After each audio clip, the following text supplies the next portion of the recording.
Welcome to our YouTube channel Ambition Bird. प्यारे साथियों, आज का अपना जो टॉपिक होने वाला है वो होने वाला है विदेशी आक्रमणों की। मैंने एक सीरीज स्टार्ट की है क्योंकि यूट्यूब पर ढेरों वीडियो मिल जाएगी आपको इतिहास के बारे में। गुप्त काल है, मौर्य काल है, सिंधु घाटी सभ्यता है, इन सभी के बारे में बहुत सी वीडियो आपको मिल जाएगी। लेकिन जो ऐसे वीडियो जहाँ पर आपको प्रॉब्लम हो जाती है, ऐसे वीडियो जैसे विदेशी आक्रमण है, कौन था सिकंदर, कौन था वे, कौन से मैनेंडर आया था वो कौन था, उसके बाद में राजपूत काल आता है, वे कई गुरुजन होते हैं कि उनको छोड़ देते हैं, बिल्कुल ही छोड़ देते हैं, गायब भी कर देते इतिहास में से। लेकिन टेंशन करने की कोई बात नहीं, वो पूरा का पूरा मैटर मैं क्लियर कराऊंगा और बने रहे मेरे साथ में। जो चलो आज का अपना टॉपिक है बारही आक्रमण। और बारही आक्रमण में सबसे पहला आक्रमण क्या था भारत पर, वो था सिकंदर। सिकंदर आया था भारत में। तो कौन था ये सिकंदर, कौन था, हु इज अलेक्जेंडर, अलेक्जेंडर कौन था? तो उसके बारे में, अलेक्जेंडर एक मकदूनिया का शासक था यूनान के अंतर्गत, और वह 327 विश्व विजेता करने के उद्देश्य से भारत में भी आक्रमण किया था। लेकिन भारत भूमि के बारे में कहा जाता है कि जब जब किसी ने भी भारत भूमि पर आक्रमण किया है, या जब जब किसी ने भी भारत भूमि पर आंख उठाने की भी सोची है, तो उसने अपना खुद का पतन पाया है। चाहे वो ब्रिटिश हो, अंग्रेज आए थे जाना पड़ा उनको, मुगल आए थे उनको भी जाना पड़ा, फिर ये यूनान आए थे, मध्य एशिया से आए थे, सारे के सारों का पतन होकर यहाँ जाना पड़ा। तो ये भारत की भूमि है दोस्तों। और प्लीज एक बार जय हिंद लिख दो कमेंट बॉक्स में। और अब आगे अपन चलते हैं। तो जैसे कि बोले कोई आओ, सिकंदर भी आया था, महान विजेता, विश्व विजेता, उसने भी भारत पर घुसने से पहले ही वापस लौटना पड़ा था। और इसीलिए भारत के बारे में कहा जाता है कि रीत जहाँ की प्रीत सदा, मैं भारत का रहने वाला हूँ, भारत की बात बताता हूँ। ऐसी है हमारे देश की संस्कृति, जहाँ विश्व में कहीं नहीं मिलती है संस्कृति, वो संस्कृति अपनी भारत में मिलती है। और जो अपने भारत में नहीं मिलती है वो अपनी राजस्थान में मिलती है। इसलिए कहते हैं रंगीलो राजस्थान, पधारोनी आवनी भारत देश। तो चलो ज्यादा बात हो गई और अपन टॉपिक स्टार्ट करते हैं। सिकंदर, तो सिकंदर कौन था ये? सिकंदर कौन था? यहाँ पर देखो, पहले तो मैं इंडिया का मैप बना लेता हूँ एक।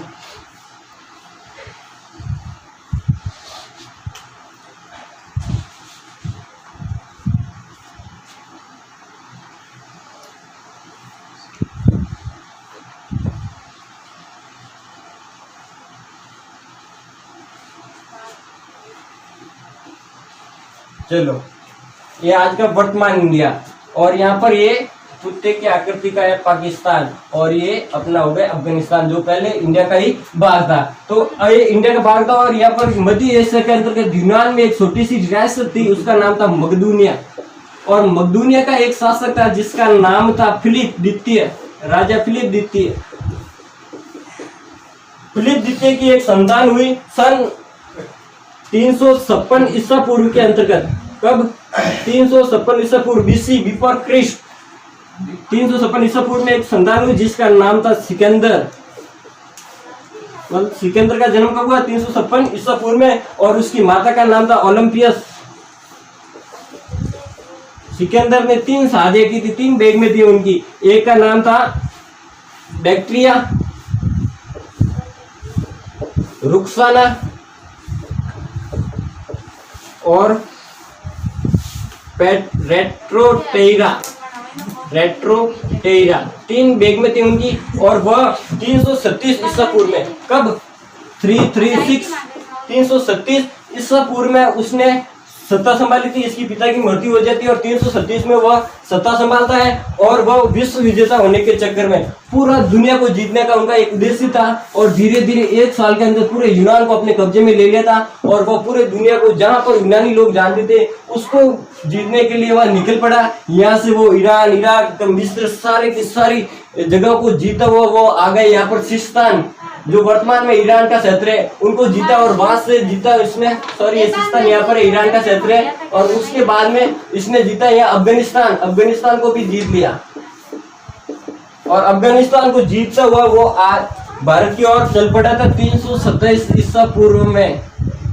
ईसा पूर्व में भारत की ओर चल पड़ा था। और यहाँ पर अफगानिस्तान को जीतकर काबुल घाटी से होता हुआ, यहाँ पर एक काबुल की घाटी है, काबुल की घाटी से होता हुआ भारत पर आक्रमण करता है। और यहाँ पर छोटे छोटे जो भारत के उत्तर पश्चिमी जो छोटी छोटी रियासतें थी उनको क्या करता है, ये पराजित करता है, उनका सामना करना पड़ता है उनको।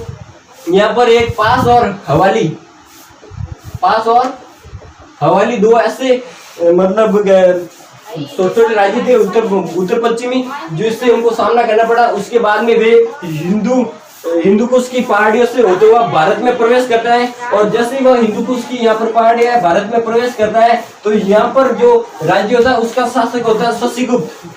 बहुत ही ये गद्दार शासक था शशिगुप्त। कहते हैं कि ये गद्दार मिलकर पूरी दुनिया को नष्ट कर सकता है। तो इसी प्रकार से शशिगुप्त ने इसका सहयोग दिया, इसका स्वागत किया सिकंदर का भारत में आक्रमण करने के लिए। गद्दार था बहुत ही।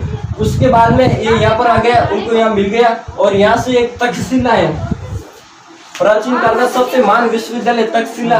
तो तक्षशिला का उस समय राजकुमार था आम्बी, यह राजा था आम्बी। उसने भी सिकंदर को भारत में घुसने के लिए आमंत्रण दिया था। तो यहाँ यहीं पर से जब शशिगुप्त उसको मिला और उसने स्वागत किया तो यहीं पर से सिकंदर ने अपनी एक सेना का टुकड़ा पर्डिकस के नेतृत्व में एक सेना का टुकड़ा भेजा यहाँ पर आगे। ये सिंधु नदी है, सिंधु नदी पर पुल बनाने के लिए। और वो धीरे धीरे आने लगा स्वयं भी।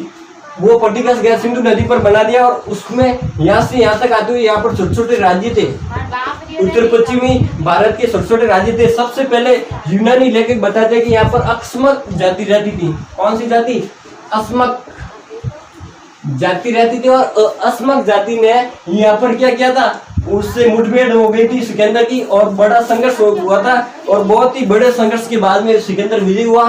फिर यहाँ से आगे बढ़ा। वो आगे बढ़ने के बाद में यहाँ पर इसमें एक अस्केनम जाति और मिलती है। आगे अस्केनम जाति मिलती है। यहाँ पर एक मस्तक का दुर्ग बना हुआ है। कौन सा?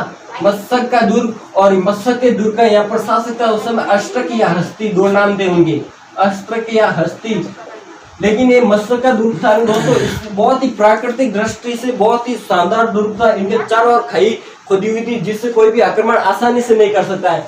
बहुत ही लंबा संघर्ष चला। इसके बाद में भी एक बार तो सिकंदर खुद भी घायल हो गए थे। इसके बाद में एक ऐसा अचानक तीर आया और इस अष्टक को लग गया और वीरगति को प्राप्त हो गया था। और उसके बाद में इसकी रानी ने आत्मसमर्पण कर लिया था।